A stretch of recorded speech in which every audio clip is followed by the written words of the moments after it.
समक्ष एक नाटक का प्रदर्शन करने जा रहे हैं। इस नाटक के माध्यम से हम आप सबको एंटी माइक्रोबियल रेजिस्टेंस के बारे में बताएंगे। वो कैसे होता है, क्यों होता है और कब होता है। तो चलिए देखते हैं पहला दृश्य, जिसमें एक बूढ़ी दादी और बहू कैसे अपनी सेहत के साथ खिलवाड़ करते हैं। हाय राम, अयो पिंकी, बहुरिया तनिक सुन रही हो?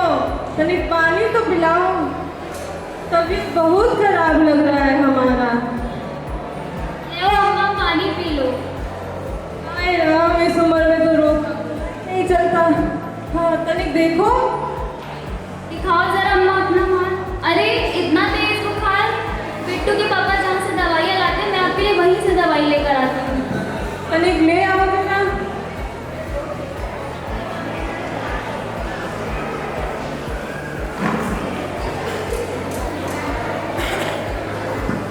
नमस्ते भाभी, आप कैसे भाभी आ रही हो? अम्मा बहुत बीमार है आज भैया। क्या हुआ तो? उल्टी दस्त हो रही है 2-3 दिन से।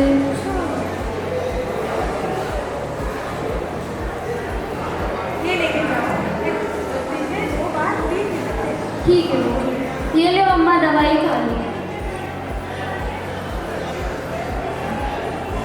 तो देखा आप सबने, अम्मा की तबीयत खराब होने पर डॉक्टर की सलाह लेने की जगह नॉर्मल से फार्मेसिस्ट से अम्मा ने दवाई ले ली। तो अब आगे देखते हैं क्या अम्मा की सेहत में कुछ सुधार आया या नहीं।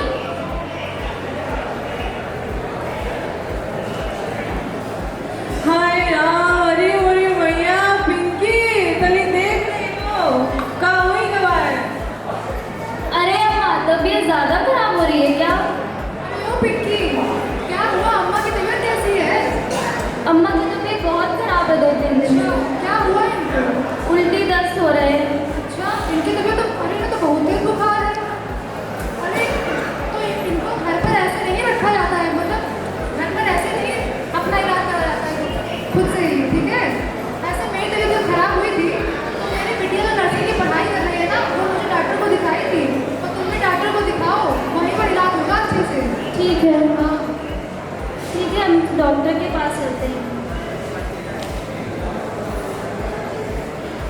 जैसा कि आप सबने देखा, डॉक्टर की सलाह ना लेने पर अम्मा की तबीयत और खराब हो गई। उनकी तबीयत में कोई सुधार नहीं है।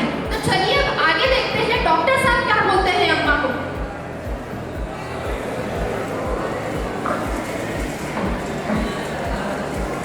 आओ अम्मा बैठो, बताओ क्या तकलीफ है। हाँ बताएं डॉक्टर साहब, बहुत तेज बुखार हो रहे हैं, दस्त लगत है और भी घबरा रहा है हमारा। आप बताओ। डॉक्टर साहब, हमने पास के दवा की दुकान वाले को दिखाया था, उनसे दवा भी ली थी, फिर भी ठीक नहीं हो रहा है। अरे तो ऐसे बिना जांच पड़ताल की कोई भी दवाई नहीं लेते, क्या पता आपको क्या बीमारी हो। दवाई दिखाओ आपने कौन सी ली है।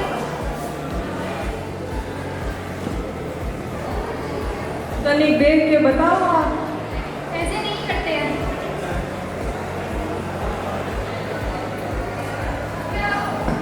मैं आपको कुछ जांचें लिख के दे रहा हूँ, जांचें कराओ और उसकी रिपोर्ट मुझे दिखाओ जल्दी।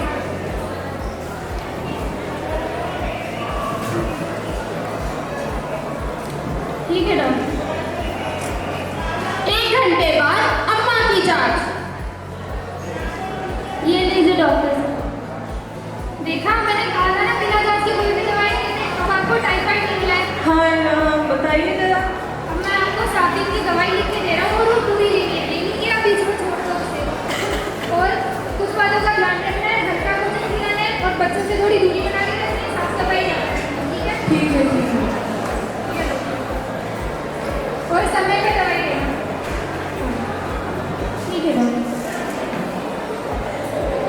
जैसा कि आप सबने देखा, डॉक्टर साहब ने सही से जांच करके और अम्मा को सारी चीजें बताई, उन्हें क्या करना है, कब करना है, कैसे करना है, दवाइयाँ कब लेनी है और कैसे लेनी है और कितने दिन तक लेनी है। तब देखते हैं अम्मा उनकी बहू ने बरोबर से उनकी हिदायत फॉलो की है या नहीं। चलिए आइए देखते हैं 3 दिन का वर्क।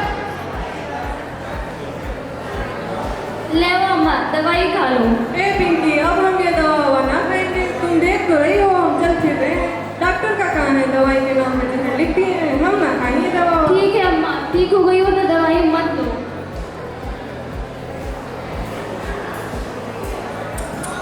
कितना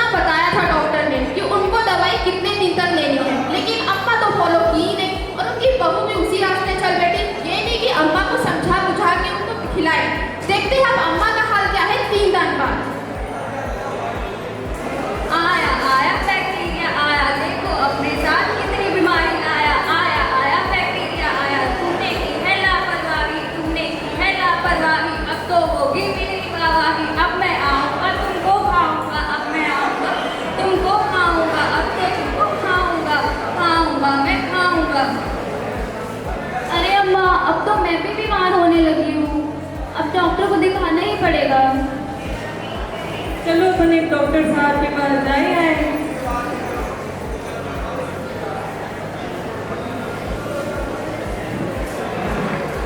अरे दोनों बीमार पड़ गए, दवाई तुमने पूरी नहीं ली। डॉक्टर साहब ये 3 दिन में ठीक हो गए थे तो हमने दवाइयाँ बंद कर दी थे। अरे तो मैंने यही तो कहा था कि तुम्हें ये जल्दी नहीं करनी। मैंने समझाया था ना पूरी दवाई लेनी है।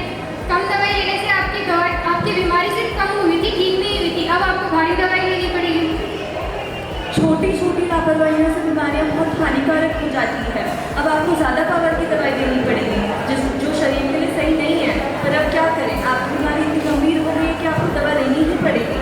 हाय राम, हमें तो इसके बारे में कुछ खबर ही न थी। अब हम आज से पूरी दवाई लेंगे। अरे नहीं, जो तुम लोगे पूरी दवाई हो जाएगी मेरी दवाई, जो तुम लोगे पूरी दवाई हो जाएगी मेरी दवाई। अब तो मुझको जाना होगा, जाकर सोकर खाना होगा। नहीं, अब हम पूरी दवाई लें। ठीक है पिंकी। इसलिए कहते हैं बिना डॉक्टर की सलाह के कोई दवाई सेवन नहीं करना है। जैसा आप सबने देखा, बिना डॉक्टर की सलाह के दवाई लेने से अम्मा की तबीयत कितनी खराब हो गई थी। हमें हमेशा कोई भी दवाई का सेवन डॉक्टर की सलाह लेकर ही करना है, वरना कुछ दिनों की बीमारी कुछ महीनों या कुछ सालों तक जाती है और कभी कभी तो जीव घातक भी